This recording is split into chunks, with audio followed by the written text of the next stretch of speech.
Hello, healing power tip चॅनलमध्ये तुमचं स्वागत आहे. तुम्ही सर्व स्वस्त आहात, मस्त आहात. मी पण छान आहे. आजचा व्हिडिओ आपण दवा आणि दुवा या विषयावर बनवणार आहोत.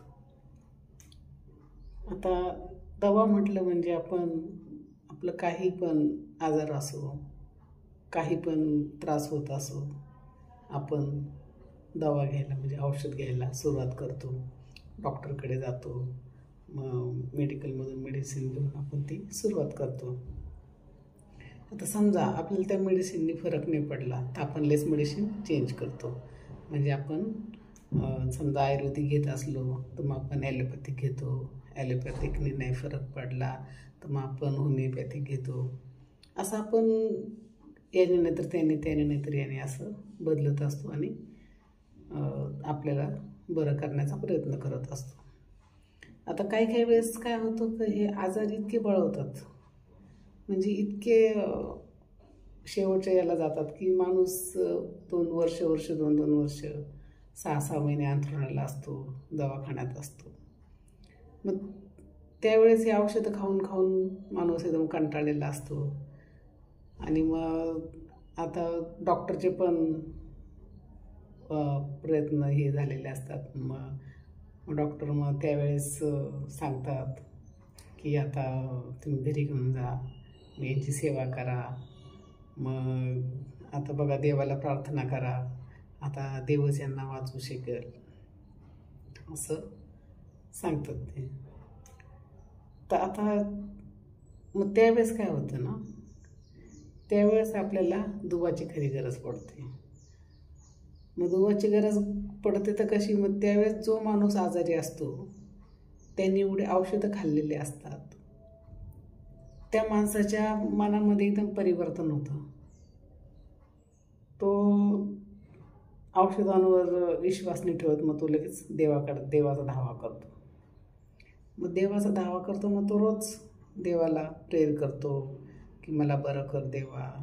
ज्या पण कोणत्या देवाला मानत असेल, मग तो एकदम विश्वासाने, आत्मविश्वासाने, एकदम एका मनाने, एकाग्रतेने असं खूप हे करतो. मग देवाचा धावा करतो.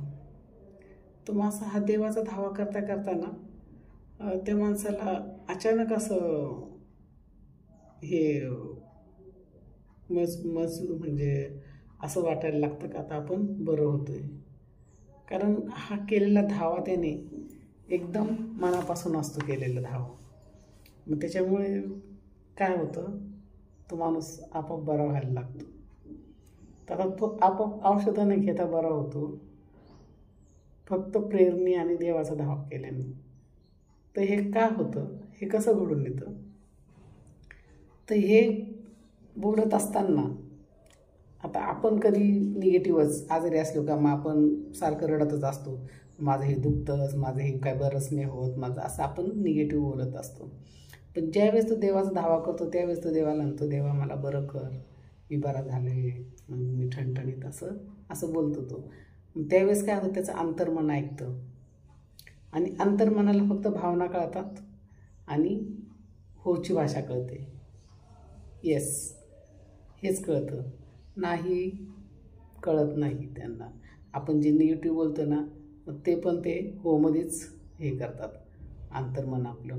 त्याच्यामुळं कधी पण बोलताना आपण पॉझिटिव्हमध्येच बोलायला पाहिजे की मी बरा आहे, मला छान वाटतं असं. तर मग ज्यावेळेस तो माणूस धावा करतो अगदी मनापासून आणि त्याला बरं वाटायला लागतं, त्यावेळेस त्याचं अंतर्मन ऐकतं आणि जी शरीरातली जी ऊर्जा आहे ती ऊर्जा व्हायला सुरुवात होती. मग ते स्पंदनं शरीरामध्ये फिरायला सुरुवात होती. कारण मग पूर्ण शरीराला पॉझिटिव्ह मिळतं आणि त्या माणसाची जगण्याची उमेद वाढती आणि त्याला वाटतं अरे आपल्याला बरं वाटते. तर हा झाला दुवाचा प्रकार. म्हणजे जो आपण आपली शक्ती, जी शरीरातली शक्ती आहे ना, तर तिचा आपण वापरच करत नाही. आपण जर पॉझिटिव्ह बोलत राहिलो ना तर बरोबर आपल्याबरोबर ते चांगलंच घडणार. एवढं जरी म्हटलं ना का जे होतं आहे ते चांगलंच होतं आहे माझ्याबरोबर, जे होणार ते चांगलंच होणार आणि जे झालं ते चांगलंच झालेलं आहे आत्तापर्यंत.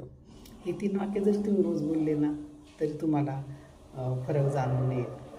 तुम्ही असं ज्यावेळेस हे दुवाची वेळ येते ना, तेव्हा आजारी असे एकदम जर्जर आजारांनी पछाडलेले लोक बरे झालेले या दुवामुळे आणि या पॉझिटिव्ह बोलण्यामुळे.